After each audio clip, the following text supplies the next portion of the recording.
दादा आला तेजला आली वाटतं. वहिनी थांबा, उठू नका. काय करतेस? बॅग घेऊन येते. चला जाऊया आपण आता गावाला. अरे तेजला दे. चला तुम्ही. या ताई कशा बरे आहे? कुठे तुम्ही आलात? आता आम्ही गावाला चाललोय, नंतर या ना.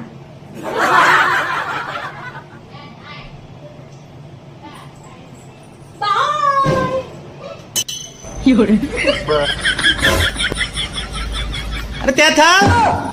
बाय. चला आपण पण जाऊया कुठेतरी.